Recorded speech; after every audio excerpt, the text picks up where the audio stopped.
Eu vou apresentar a vocês o Rafael Zanata, outro dos autores dessa obra coletiva, e que enquanto o artigo da professora Dulce e da professora Carla foi o primeiro da obra, o do professor Rafael ele foi o penúltimo artigo.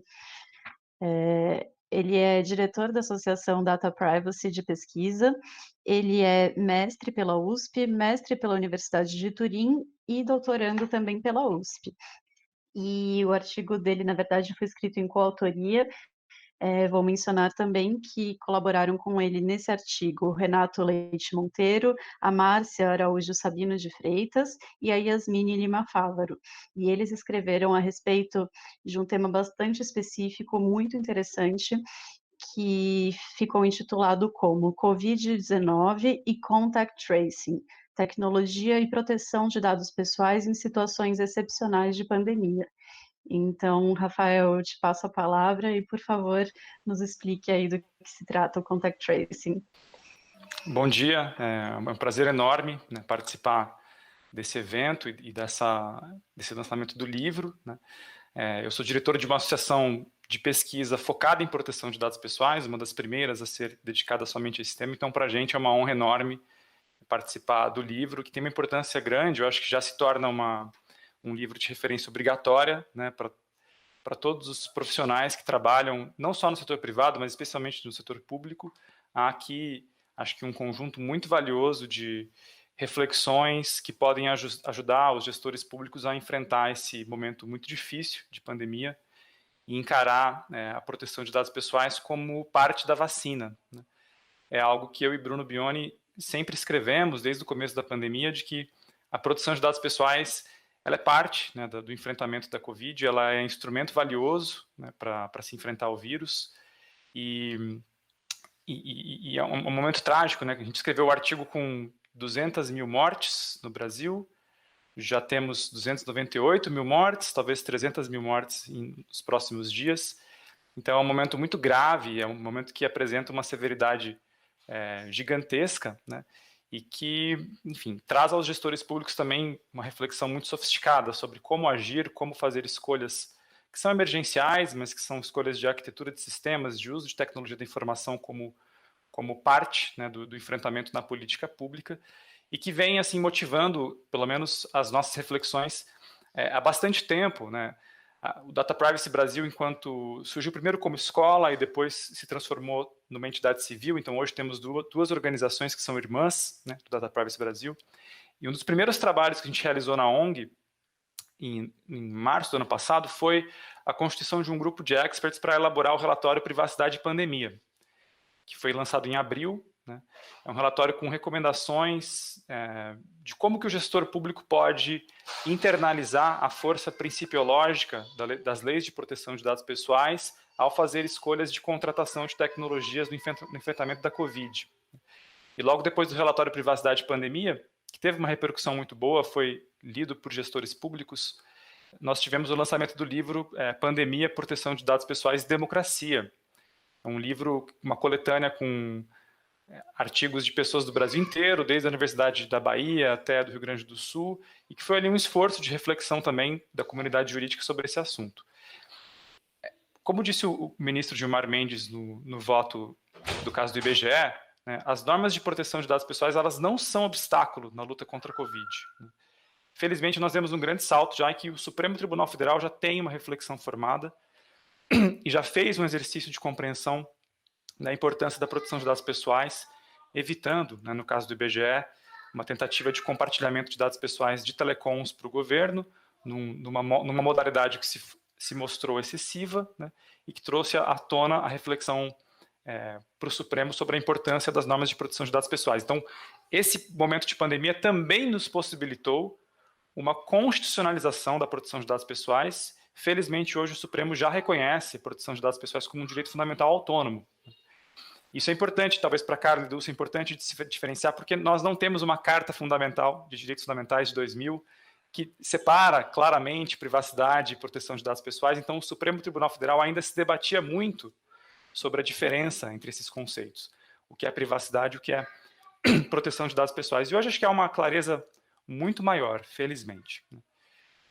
Esse esforço de ter feito o relatório, ter feito o livro, nos levou à criação, a gente fez uma série de aulas públicas, junto com a Márcia Sabino, que é coautora do capítulo, a Márcia, que é uma grande amiga e é da área da saúde pública da USP, em que a gente começou a observar as repercussões muito polêmicas sobre a adoção de métodos automatizados de contact tracing, especialmente na Singapura, com o Trace Together, no Reino Unido, com os pilotos que foram experimentados, na Suíça, com o Swiss Covid e outros países europeus. E existia uma reflexão na época, acho que em junho do ano passado, muito forte, né, sobre como pensar criticamente sobre o contact tracing, né, sobre a adoção dessas tecnologias. Então, um filósofo italiano que a gente dialoga no livro, né, no capítulo, que é o Giorgio Griziotti, que fala que a crítica deveria se orientar muito mais às modalidades de controle social e políticas que seriam permitidas por meio dessa automação de contact tracing. Isso nos levantou uma reflexão sobre como, então, parametrizar, né, o uso correto dessas automações de contact tracing, tendo em mente esse pano de fundo normativo da Lei Geral de Proteção de Dados Pessoais e as outras normas.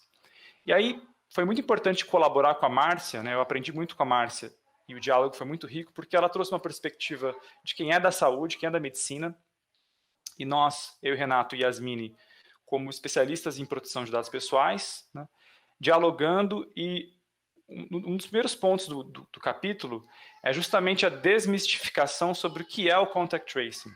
Então, uma parte importante do capítulo, do que a gente discute, que vem muito da redação da Márcia, né, é a importância do rastreamento de contato como uma técnica tradicional de intervenção em saúde pública, uma técnica secular. Né. O rastreamento de contato é feito há centenas de anos, né, como uma técnica de intervenção pública em casos de calamidade. O que a gente explica é que há várias modalidades e formas de se automatizar parcialmente o que é o contact tracing, né? Por meio da comunicação eletrônica de casos, rastreamento de sintomas e sinais, o suporte para isolamento e quarentena, a identificação rápida de contato, mas nunca as tecnologias substituem totalmente o contact tracing. Então, sempre há uma necessária e crucial intervenção humana na implementação do rastreamento de contato.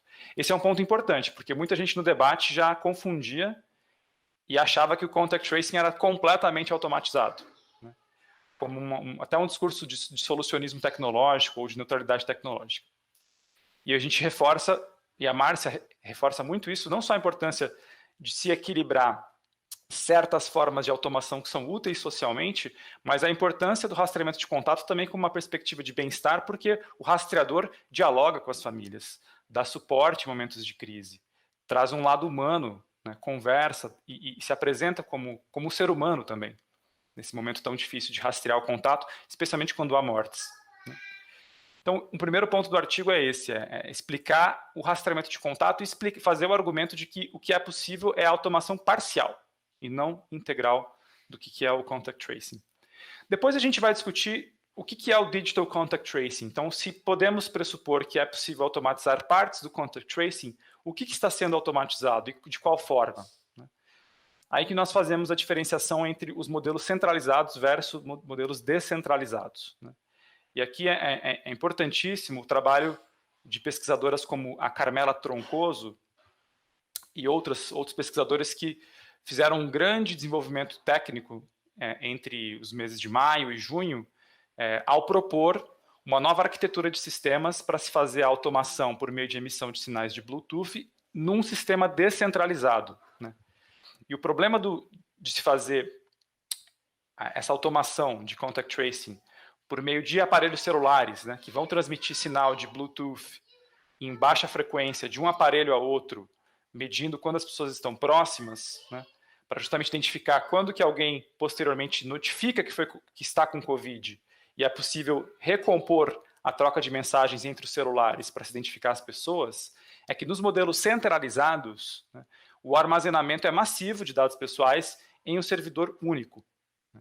E a gente, baseando em dois autores, o Dong Wang e o Lang Fu, que são cientistas da computação, eles criticam muito isso. No modelo centralizado, os indivíduos dependem da confiança em uma autoridade pública sanitária que é responsável por centralizar essas informações.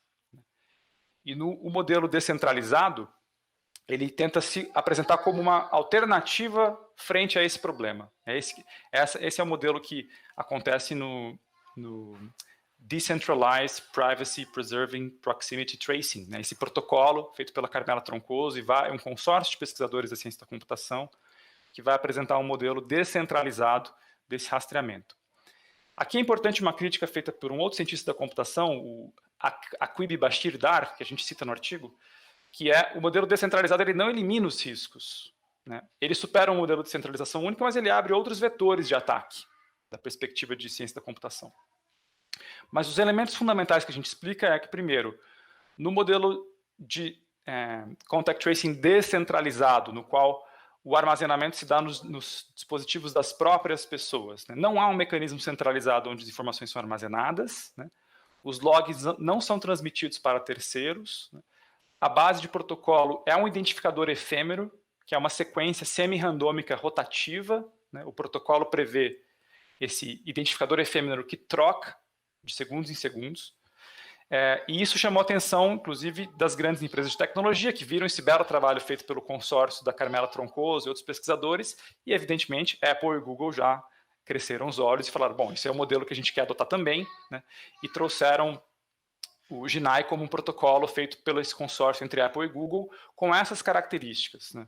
Com uma característica de uma solução de contact tracing descentralizada, com identificadores efêmeros rotativos, armazenados nos celulares das pessoas, no qual a autoridade sanitária só obtém a informação de quem está com Covid após o consentimento informado da pessoa que quer se declarar como infectada.